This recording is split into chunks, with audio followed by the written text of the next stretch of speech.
Esto y Les Fartures, con David Castañón.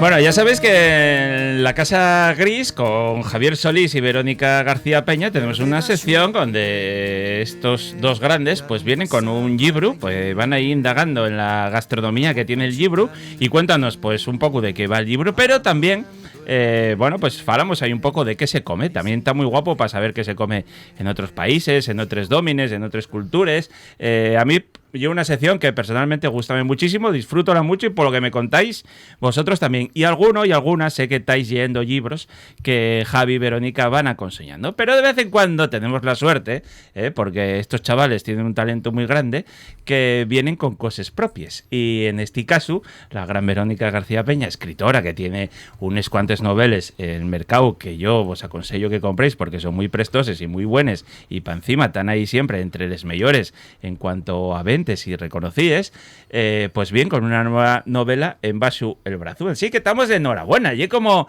no voy a decir como si fuera mía, pero siento más un poco orgulloso. ¿Qué tal, Verónica? Pues muy bien, muy contenta. Un poco nerviosa, estoy nerviosa. Sí, estoy nerviosa. Claro, es que cada vez que saques una novela al mercado, y como a ver qué tal, ¿no? Claro, es nuevo. Esto además no es novela. No es novela. Son relatos. Cortos. Entonces vale. Es una antología, entonces es distinto además. Y sí que estoy nerviosa porque no es lo mismo que yo sea la que pregunta a otros o hable de los libros de los demás. O los critiques, ¿eh? También, a que sean los demás los que hablen del mío. Pero bueno, este es el carácter peculiar de algunas cosas. Vale. La portada de Preciosa, Javi. Un libro súper chulo. Sí. Javi y yo han enchufado y ya tuviste oportunidad de leer el libro, porque el libro acaba de salir ahora, ¿no? Ahora mismo sí. Al mercado. Hace nada. Lo que pasa es que Javi es verdad que está enchufado y entonces pues tuvo la oportunidad de leerlo mucho antes. Claro. Hombre, porque de algo tenía que hablar aquí el chaval, más que decir como yo, que la portada es muy guapo y que la escritora es muy buena, ¿no? Muchas gracias. Claro. Sí, no, Javi lo tenía antes y bueno, pues entonces ha podido desmenuzarlo mejor. No sé, miedo me da. A ver qué me pregunta. ¿Qué tal, David? Pues lo primero, muy bien. ¿Qué tal? Muy bien. Todo bien, la vida va bien. Sí, estamos contentos. Bueno. Y más, hasta sientes hasta como un cierto orgullo, préstate cuando pasan estas cosas. Sí, oye. Por supuesto. Eso ya. Yo, por ejemplo, como tú, al ser Verónica, pues mi compañera de sección y que vaya a sacar ahora, o que ya está prácticamente enseguida a la venta, una obra nueva, pues poder, eso, ¿no? Hablar del carácter peculiar de algunas cosas, pues nos sentimos privilegiados por poder hacerlo. Estoy un poco agatarrado, igual se está notando en la voz, pero bueno, son cosas que pasan, el cambio de estación seguramente. Te da un sex appeal de canalla. Bueno, no pasa nada, Javier. Gracias, pero bueno. Están llamando ahora mismo aquí a Juan Seid preguntando ya por tu teléfono. No es así. Bueno, pues sí, vamos esta vez a realizar la sección pues en base a la obra de Verónica, que son pues 10 relatos que se corresponden con 10 colores. Más o menos sería un poco eso es lo novedoso. Sí, la definición así, bueno, pues digamos más directa de lo que es el carácter peculiar de algunas cosas.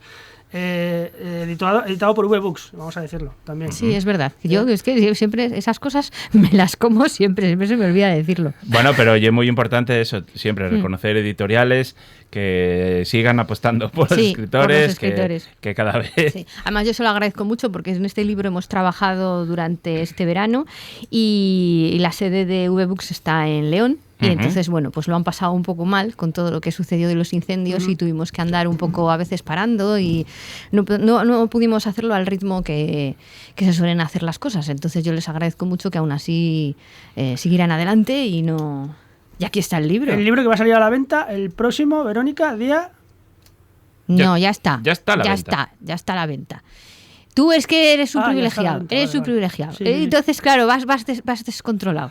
Ya está, pero bueno, en realidad, a ver, es que entiendo a toda España llegará la semana que viene, más o menos. Y ahora, pues en Asturias ya lo pueden disfrutar. Claro, el otro día fue la presentación en Cervantes y entonces ya, pues... para adelante. O sea, distribución en prácticamente todo el Sí, a ver, es que ¿no? la diferencia, yo creo que la gente que lee habitualmente lo sabe, pero bueno, la diferencia entre un libro más pequeñito de una editorial independiente y uno más grande de una editorial grande ahí de estas potentes, es que las grandes normalmente lo colocan. Es decir, independientemente de que el libro lo pidan los lectores o no, lo llevan a las distintas librerías. Entonces, por eso las ediciones suelen ser tan bestias. Claro. 7.000, 10.000, no sé qué, y los van colocando, ¿no? Luego, si no se venden, pues los devuelven las librerías. Pero en este caso es distinto. En este caso habrá unas cuantas librerías, sobre todo, claro, las más cercanas a mi lugar de residencia y mi lugar de nacimiento y bueno, y a la gente que más le interese. O, por ejemplo, yo sé que va a estar, si no está ya, claro, estará a punto de llegar a Plasencia y a Cáceres, a la puerta de Tannhausen, que, por ejemplo, allí tiene todo el catálogo de V-Books y nos quieren mucho. Entonces, bueno, pues hay librerías que los tendrán per se, pero hay otros en los que tienes que ser tú el que lo pida. Pero eso sí, no te preocupes porque lo pides y te lo dan, o sea, y te llega en unos días. Y el hilo conductor, que a mí lo más novedoso de este libro son los colores. Los colores. O sea, cada relato es un color. Es un color. Sí.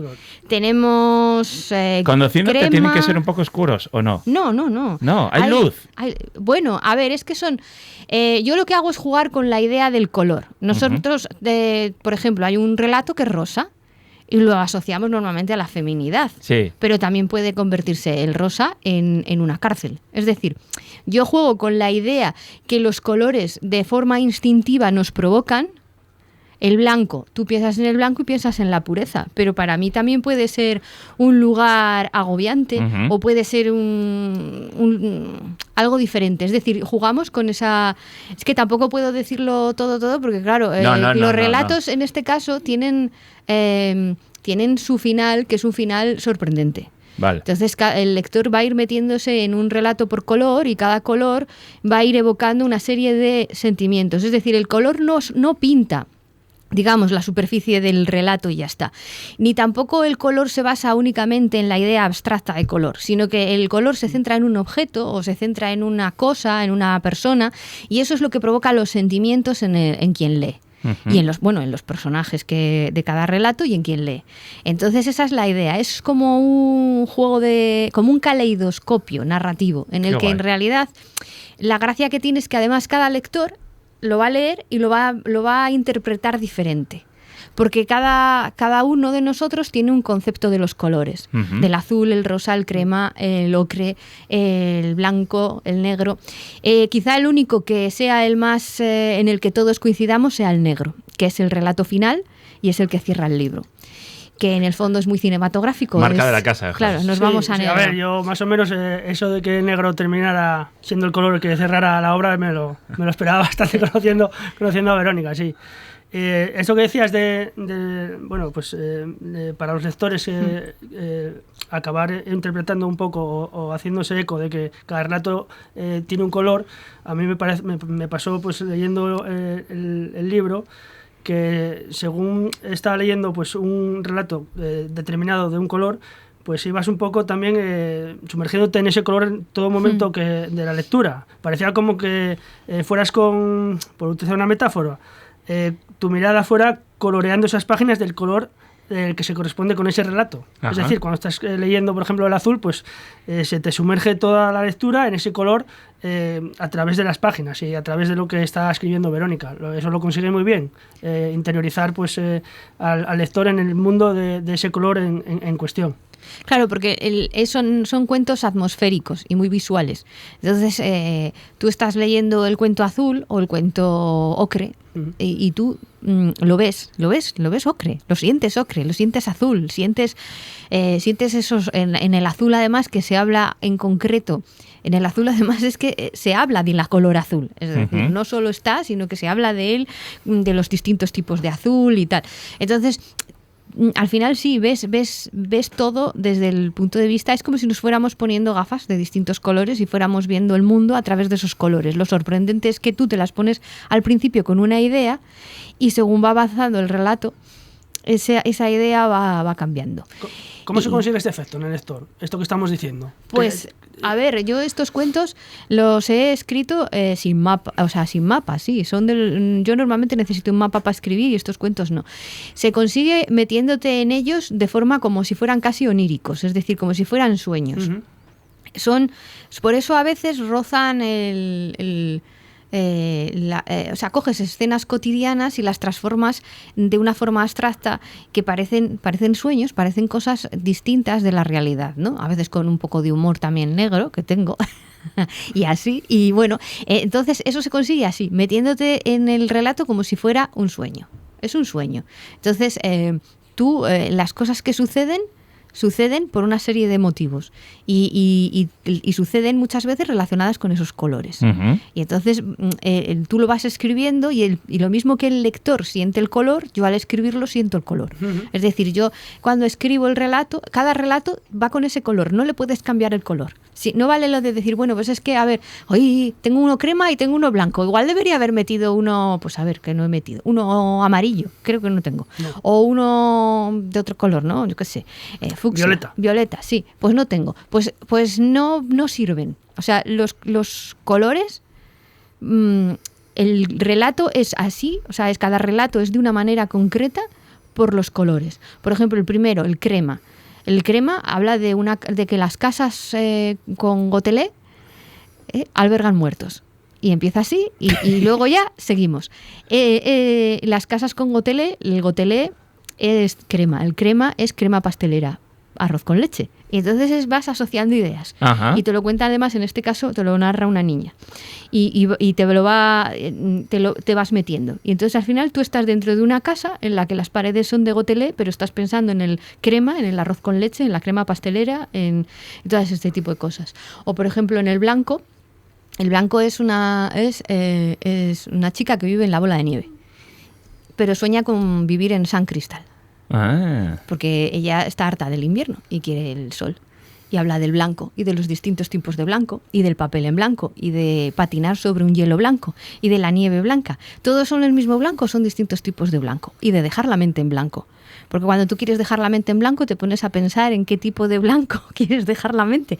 Por eso digo que son muy oríricos y en el fondo incluso hay algunos que podrían tener sus reflexiones. Bueno, yo las hago, claro, soy la que los ha hecho, que voy a en sus reflexiones filosóficas. Pero son muy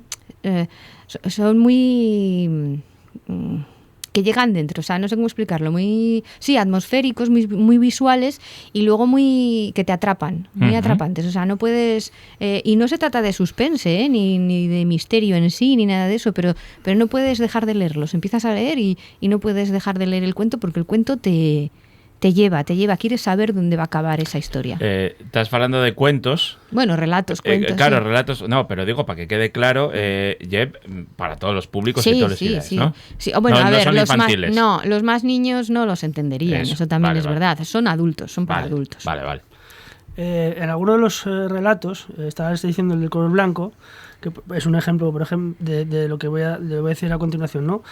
Que hay relatos, hay cuentos que hablan de huir, de escapar, porque por ejemplo este del color blanco sucede eso. Están muy presentes también las maletas para meter, digamos, de forma metafórica los recuerdos o cargar los maleteros, con los maleteros.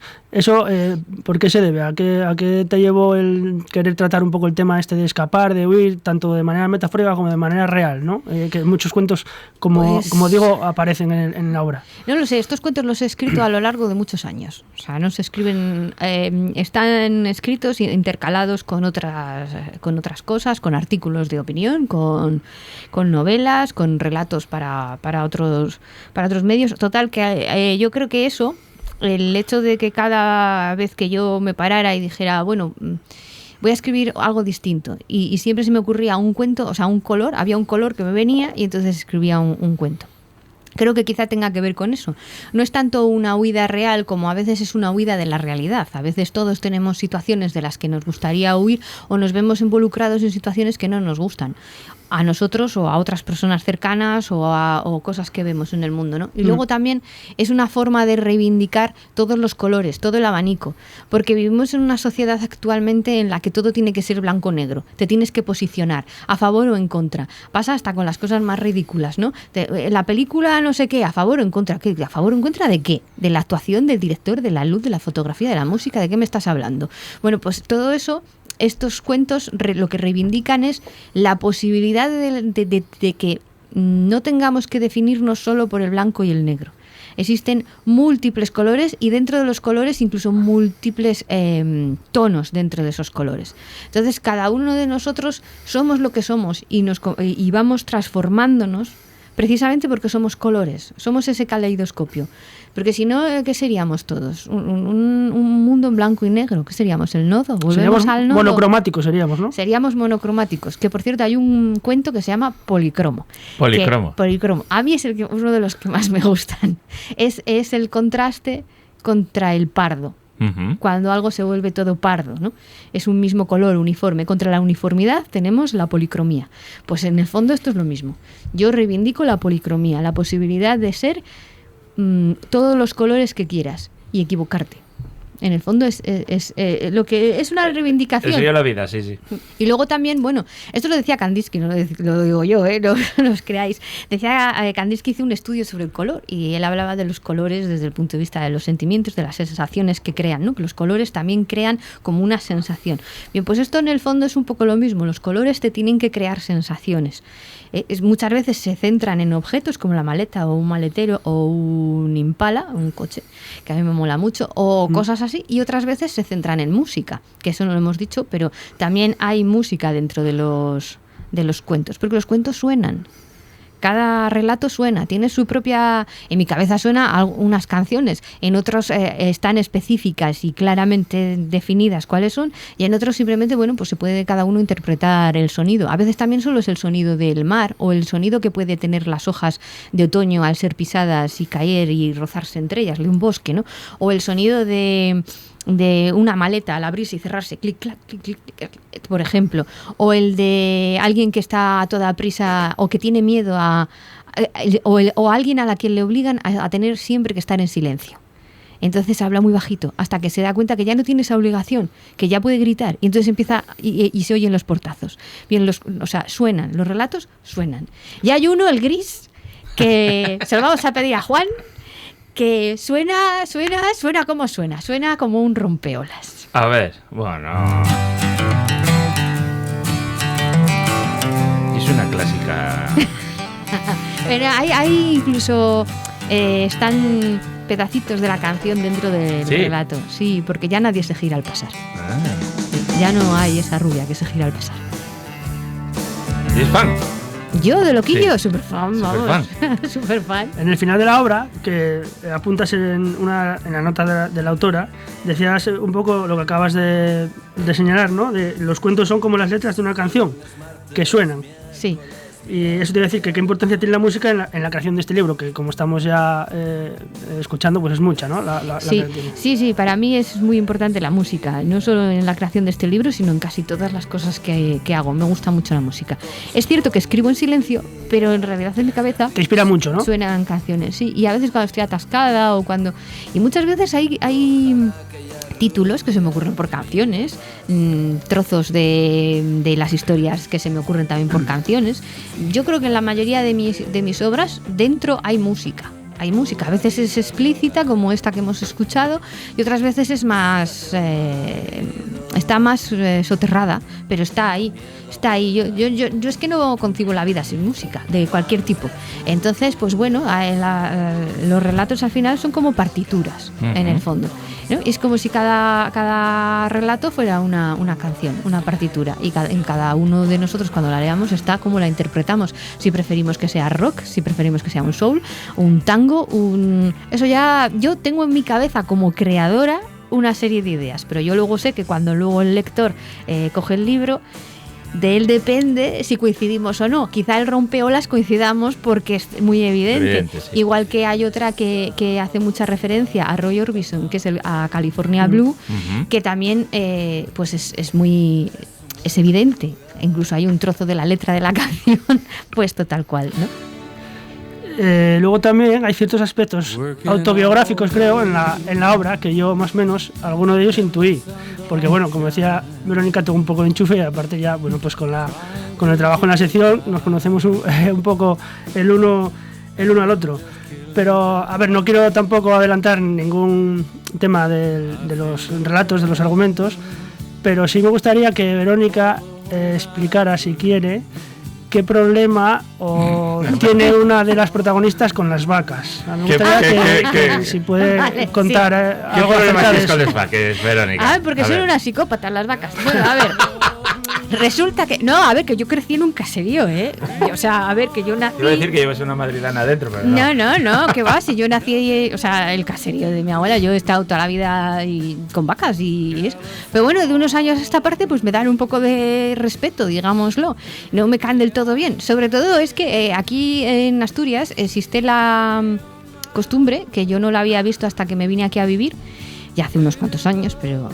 Uy, un montón de años ya. Unos 10 más o menos. Sí, ya soy de aquí. Bueno, que tenéis toros con las vacas todos juntos. No hay un toril, o sea, no hay un toro para todo el pueblo en el que los diferentes ganaderos vayan y el toro pues está en el toril y todo esto. Que es lo que en el Valle del Líbana, que es de donde es mi padre, era lo que se hacía. Y en el caso del caserío de mi abuela, como eran vacas lecheras, pues no tengo yo. No era el caso. No era el caso. Vale. Aunque sí que tenía un toro mi abuelo también, pero bueno, yo era muy pequeña y no me acuerdo de eso. Pero aquí no, aquí están por los praos o por las campas, que las llamo yo. Y claro, y te miran con mirada aviesa, con mirada aviesa. Porque te mira con huellos golosones, claro. No. El toro. Entonces, bueno, pues lo que, como dice Javi, a veces cuando uno escribe, aporta parte de sus vivencias, traumas, pedacitos de él, tanto buenos como malos, en las historias. Y a veces son cosas como pues que la niña protagonista pues no le caen bien las vacas. Del primer relato, la de Crema. Y habla además, explica cosas sobre las vacas y sobre los ojos de las vacas, que dice que los ojos de las vacas son como los ojos de algunos muertos. Y explica por qué. Y no lo voy a desvelar porque así que lo lea la gente. Lo que sí le gusta son las margaritas, como a mí, que también me gustan las margaritas, pues. Antes de terminar y que demos los datos volvamos otra vez a recordar la obra de Verónica, también dices al final que la vida es un gran lienzo de pinceladas, Verónica. Entonces yo, para que te conozcan un poco mejor los escuchantes, tengo aquí un pequeño test de respuestas rápidas. Vale. A ver si te gusta la idea. Muy rápidas. Venga, va. Sí. Es un test de pinceladas musicales, ¿no? Entonces asociar un color para cada artista o grupo musical de algunos de los intérpretes que yo creo que son importantes en tu vida. Vale. ¿Vamos? Venga. Dale. Loquillo. me pisó un poco la... Bueno, el a ver, yo lo he utilizado para el gris, ¿no? el gris, sí. Pero bueno, Loquillo en realidad también sería muy de muchos colores. Vamos a dejarlo entre negro y gris. Sí. Rafael Acarrá. Rosa brilli, rosa. ¡Buah! Edith Piaf. Jolín, pues mira, es a negro profundo, el más oscuro de los negros. Uh-huh. Alejandro Sanz. Azul. Qué rápida contesta Alejandro Azul Sanz. cielo. Azul, amiga mía.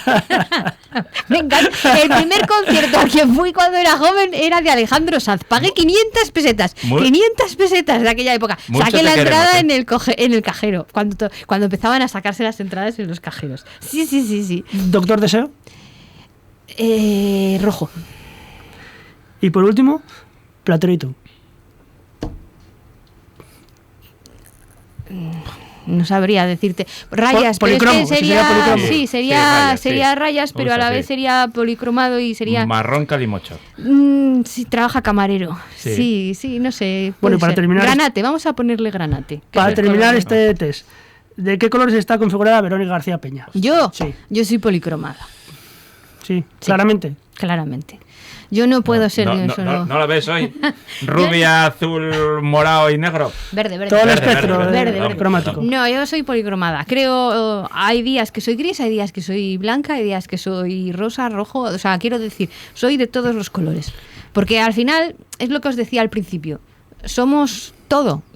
Y no solo un solo color, sino todos los colores y luego todos los tonos de esos colores. Eso es lo que conforma la humanidad y es algo que encima se está perdiendo, lo cual es muy triste porque vamos hacia un mundo en blanco y negro en el que no somos conscientes ahora mismo de todo lo que se nos va, de lo que estamos perdiendo. Porque cuando perdemos los colores nos perdemos a nosotros mismos.